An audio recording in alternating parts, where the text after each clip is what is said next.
Ibifaru ni bimwe mu bikoresho by'intambara bifite akamaro kanini ku rugamba kubera ubushobozi bwabyo mu kurasa, kwihuta no kwirwanaho. Kuko bigoye cyane ko igihugu runaka gishobora kujya mu ntambara kikayitsinda kidafite ibifaru byiza kandi bigezweho. Niyo mpamvu mu cyegeranyo cya none nahisemo kubategurira ibifaru 10 bikomeye cyane kurusha ibindi ku isi byifashishwa mu ntambara. Turaza kureba ku bushobozi bwabyo, ikoranabuhanga ribigize, igihugu cyabikoze ndetse n'igihe byakorewe. Turaza kureba n'ikoranabuhanga ryifashishwa n'ibi bifaru mu kurasa ku rugamba. Ariko mbere yuko dukomeza, niba aribwo bwa mbere ugeze kuri channel, reba munsi iyi video maze reba wanditse subscribe, ukandi tujye tubana umunsi ku munsi makuru n'ibyegeranyo bicukumbuye. Iyi ni Ibyegeranyo TV Rwanda. Njye ndi Theogene.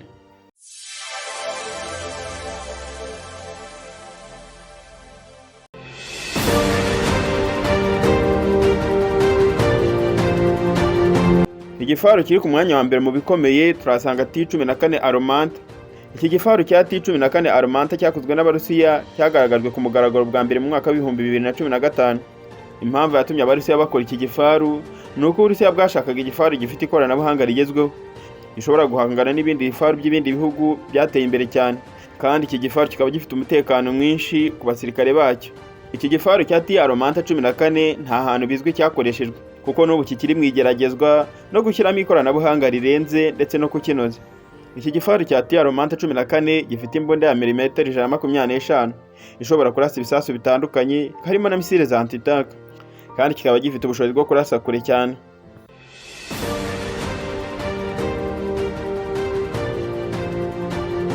Ku mwanya wa kabiri hari igifaru cya M1A2 Abrams byakozwe na Leta Zunze Ubumwe za Amerika. Bikaba byarakozwe mu mwaka wa 1992, akaba ari ibifaru bya M1 Abrams ya mbere yakozwe mu mwaka wa 1980. Impamvu Amerika yakoze iki gifaru, yashakaga gukora igifaru cyahangana n'ibifaru by'Uburusiya mu bihe by'intambara y'ubutita, kandi gifite ikoranabuhanga rigezweho. Ibi bifaru bya Abrams byakoreshejwe mu ntambara zitandukanye, harimo intambara ya Gulf ya mbere mu mwaka wa 1991, Iraq muri 2003 n'ahandi henshi ku isi. Ibi bifaru bya Abrams bifite imbunda ya milimetero 120 ishobora kurasa ibisasu bikomeye, kandi ifite ubushobozi bwo kurasa neza kandi mu ntera ndende. Ku mwanya wa gatatu turasanga ibifaru bikomeye cyane. Ni ibifaru byakoreshejwe no mu ntambara ya Ukraine hanganyemo n'Uburusiya. Bikaba ari ibifaru bya Leopard 2 byari byarakozwe mu mwaka wa 1979 byavuguruwe.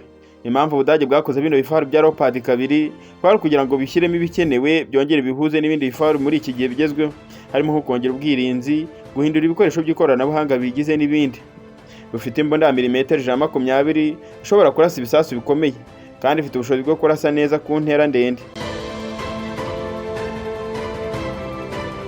Ku mwanya wa kane turasanga Challenger 2. Ibi ni ibifaru by'Ubwongereza. Challenger 2 yatangiye gukorwa mu mwaka wa 1994.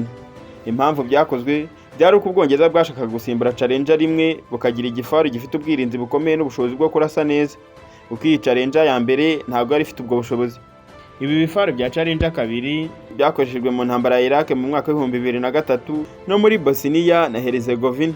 Ibi bifaru bya Challenger bifite imbunda ya milimetero 120 ishobora kurasa ibisasu bikomeye, kandi ifite ubushobozi bwo kurasa neza ku ntera ndende.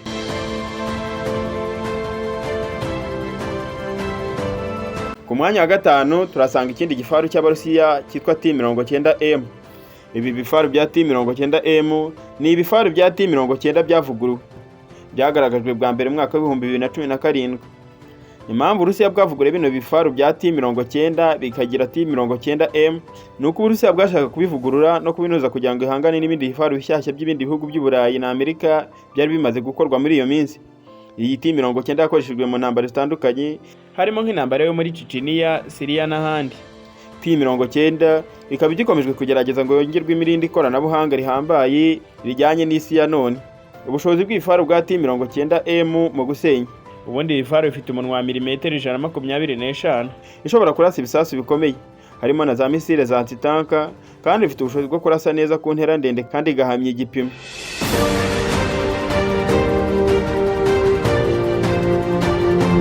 Ku mwanya wa gatandatu turasanga igifaru cya Israel. Ni igifaru cyitwa Merkava Mk4. Iki gifaru cya Merkava Mk4 cyatangiye gukorwa mu mwaka wa 2004. Impamvu iki gifaru cyakozwe, Israel yashakaga igifaru gifite ubushobozi bwo kurinda abasirikare bayo kandi gishobora no gukora mu bihe by'ubushyuhe bwinshi n'ubutaka bugoye cyane. Iki gifaru cya Amerika MK4 cyakoreshejwe mu mirwano itandukanye, harimo intambara ya Liban mu mwaka wa 2006 no mu bikorwa byo kurwanya umutwe wa Hamas muri Gaza. Iki gifaru kikaba gifite imbunda milimetero 120 ishobora kurasa ibisasu bikomeye kandi ifite ubushobozi bwo kurasa neza ku ntera ndende.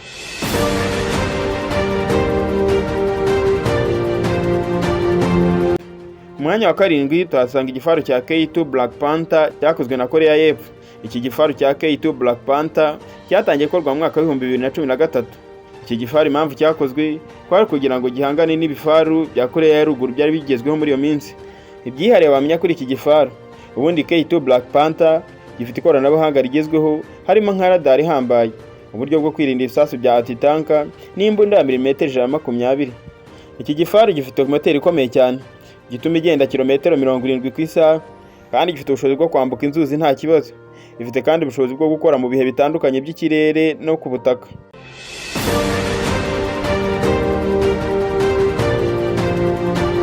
Umwanya wa 8 turasanga Type 99A.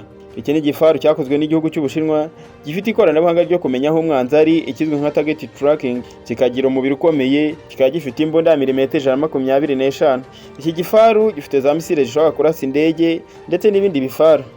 Kikagira moteri yayo ituma kigenda ku muvuduko wa 80 mu gihe cy'isaha kandi gifite ubushobozi bwo gukora mu bindi bihe bitandukanye by'ikirere no ku butaka aho byaba bigoye cyane.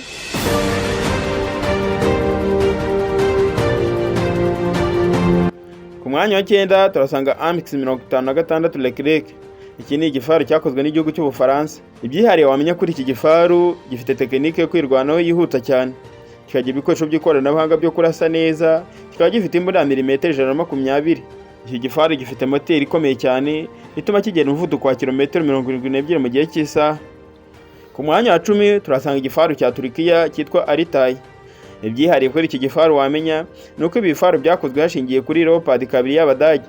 Ifite urukuta rukomeye cyane rudatoborwa n'amasasu, kikaba gifite n'imbunda ya milimetero 120. Gifite ubushobozi n'ibikoresho bigezweho byo gutahura no kurwanya umwanzi mu bihe by'imirwano ikomeye cyane. Ngibyo ibifaru 10 bikomeye cyane ku rugamba bitisukirwa. Ubundi hari impamvu nyinshi zituma bino bifaru bikoreshwa ku rugamba. Uko hari ibifaru byihuta kandi bisatira umwanzi vuba. Nukuvuga ibifaru bifite imbunda zikomeye zishobora gusenya ibirindiro by'umwanzi, bigatuma ingabo zabyo zisatira bitagoranye. Kubera imbaraga zabyo bishobora kwinjira mu gace k'umwanzi kandi bikagura umurongo w'intambara mu gihe kirekire. Ikindi cya kabiri gituma bino bifaru bikoreshwa mu gihe cy'urugamba ni ugukingira ingabo z'ibihugu runaka biba bifite ibyo bifaru. Ibifaru biba bikozwe mu buryo bw'ikoranabuhanga rikomeye ku buryo biba bifite umubiri ukomeye ku buryo ababirimo baba bafite umutekano. Iyindi mpamvu ituma bino bifaru byifashishwa ku rugamba ni ubushobozi bwo kurasa no gusenya. Ubundi ibifaru bifite imbunda nini biba bifite nibura hagati ya milimetero 120 na milimetero 125 ishobora kurasa kure no gusenya ibifaru by'umwanzi. Bishobora kurasa ibisasu bya anti-tank, misile n'ibindi bikoresho bikomeye byo gusenya ibirindiro by'umwanzi. Indi mpamvu ituma bino bifaru byifashishwa mu rugamba ni ikoranabuhanga biba bifite. Ubundi bifaru bigezweho biba bifite ikoranabuhanga ryo gutahura umwanzi, ibizwi nka thermal imaging, radar, sensor n'ibindi. Ibi bituma bishobora kubona umwanzi no kurasa mbere y'uko abona aho biri. Ikindi nanone gituma bino bifaru byifashishwa ni uguhangana n'ibindi bifaru by'umwanzi. Ibifaru bikoreshwa cyane mu mirwano hagati y'amatsinda abiri afite ibifaru, ibizwi nka tank warfare. Iyo igihugu gifite ibifaru bikomeye, kikaba gifite amahirwe yo gutsinda urugamba kuko bibasha gusenya ibifaru by'umwanzi mbere y'uko byo babisenya.